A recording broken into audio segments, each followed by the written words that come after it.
Jadi lihat ada perbedaan antara people of faith dan people of fears. Orang-orang yang punya iman, harapan, kasih yang kemarin dibahas, dengan orang-orang yang punya ketakutan, kegelisahan, dan kecemasan. Tapi jangan langsung berpikir, oh kalau orang punya iman, harapan, kasih pasti nggak punya kecemasan, kegelisahan, dan ketakutan. Ya nggak kayak gitu. Ya. Jadi jangan diputar-putarkan. Selama kita manusia, pasti punya kecemasan, ketakutan, dan kegelisahan. Hanya pertanyaan refleksinya, kita ini orang yang hidup diatur oleh iman, harapan, kasih, atau diatur sungguh oleh kecemasan, ketakutan, dan kegelisahan. Apalagi sekarang itu kan kita hidup tidak bisa lepas dari yang namanya ini. Ya, saya pergi ke Solo kemarin naik kereta api, hampir semua orang tenang, tidak pernah merasa kelamaan. Karena apa? Semua enjoy. Cengengesan sendiri-sendiri. Ketawa sendiri-sendiri, asik pokoknya. Beberapa bulan lalu saya ke dokter gigi, dan semua yang nunggu dokter gigi tidak cemas-cemas gitu. Dengerin, saya kan udah merinding kalau di dokter gigi, udah wih, aduh, lihat itu, dengar suaranya itu gitu. Tetapi semua orang tenang-tenang saja, karena apa? Ini adalah obat bius yang membuat kita akhirnya terserap masuk ke dalam dunia kita dan menghibur. Semua IG ces. Dan apa yang Anda lihat itu tidak semuanya mengajarkan kebenaran dan kebaikan. Banyak hal-hal brutal di sini. Banyak hal-hal yang lebih menakutkan. Dan kita tetap tidak menyensor, tetap kita lihat. Baru-baru ini saya pergi ke Solo, ketemu dengan seorang oma-oma tua yang sudah 80 tahun lebih. Saya mendoakan dia. Lalu sebelum berdoa, langsung dia melihatkan sebuah video singkat dari IG. Bahwa di dalam pil itu ada paku-paku. Jadi ada paku kecil, kan pilnya segini, ada paku-paku kecil dibukain. Tuh, Romo lihat. Kalau di pil ini hati-hati, banyak paku-pakunya seperti ini. Jadi ada paku-paku yang dimasukkan ke dalam bubuk, kan pil itu kan bungkus toh. Ya. Kan dibuka kan ada bubuk serbuk obatnya. Tapi ini malah paku-paku gitu. Malah paku-paku yang kecil dimasukkan ke situ. Lalu si oma itu jadi takut dan akhirnya dia tidak pernah mau minum obat lagi. Ini apa yang terjadi bahwa apa yang kita lihat itu mempengaruhi sekali pola pikir kita, mempengaruhi sekali pola tindakan kita. Jadi nggak aneh kalau kita setiap saat santapannya adalah IG, Facebook, dan TikTok, ya Anda memasukkan sampah ke batin Anda. Karena tidak pernah tersensor mana yang layak dan tidak layak. Oleh karena kita bisa lihat ada people of faith, people of fear, orang yang penuh ketakutan, orang yang penuh iman, maka yang berikutnya adalah orang mengalami hal yang sama, namun punya cara pandang yang berbeda. Jadi seringkali tidak pernah kita bisa melihat sesuatu itu secara objektif, dan selalu subjektif. Subjektif artinya apa? Yang menjadi penilaian itu berdasarkan pikiran dan perasaan saya. Gitu. Kalau objektif itu kan berdasarkan kenyataannya. Seperti apa? Hujan. Pagi-pagi udah hujan. Beberapa orang berkata, ya hujan. Ya nggak bisa kemana-mana. Ya banjir. Ya dingin. Tapi bagi beberapa orang berkata, yes hujan. Bisa tidur lagi. Bisa lebih nyaman, adem banget, enak banget. Terusin mumpung sedang PW. Itu. Peristiwa yang sama dilihat oleh beberapa orang secara berbeda. Karena apa? Subjektif. Jadi tidak selalu benar. Tergantung kita.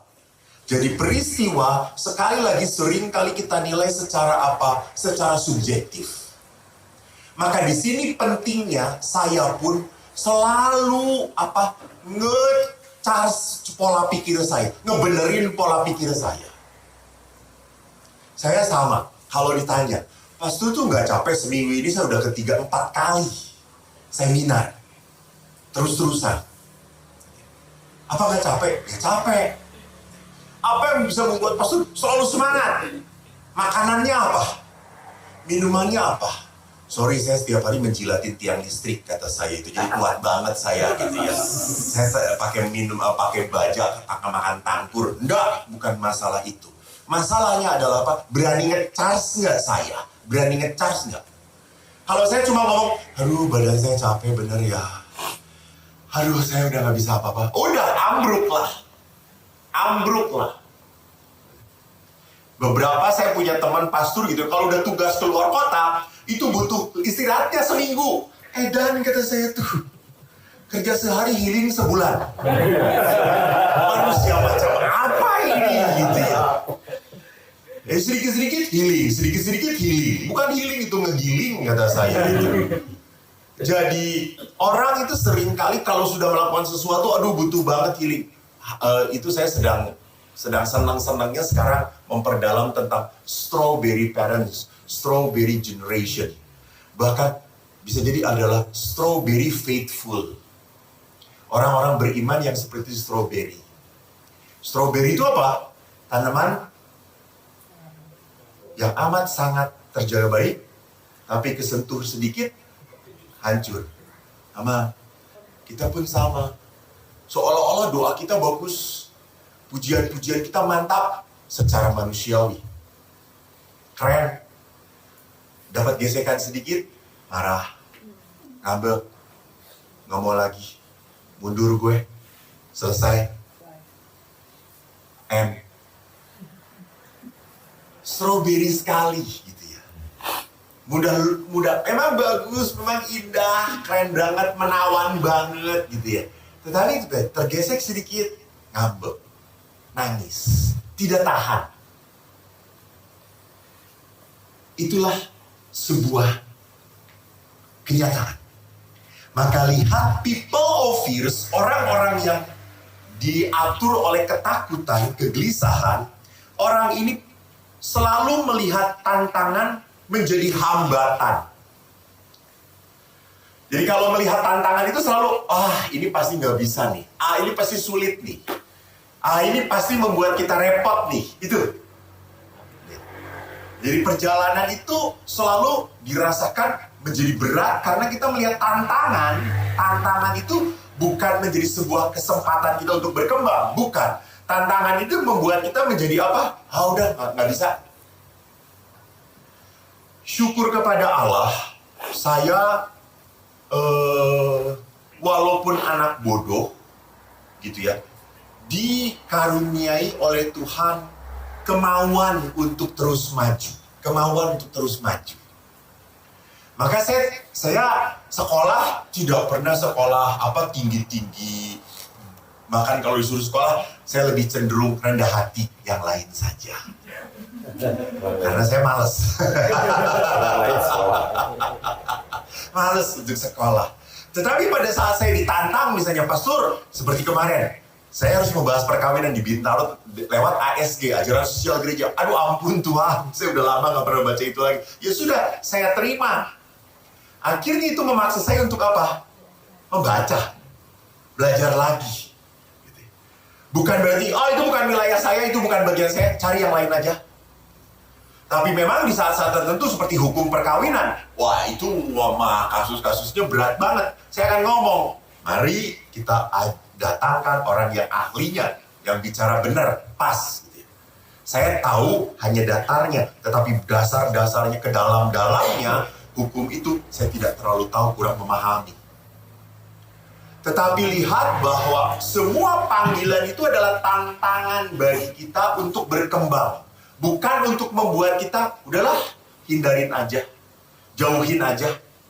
Daripada sulit-sulit, hidup ini sudah sulit, kenapa cari kesulitan?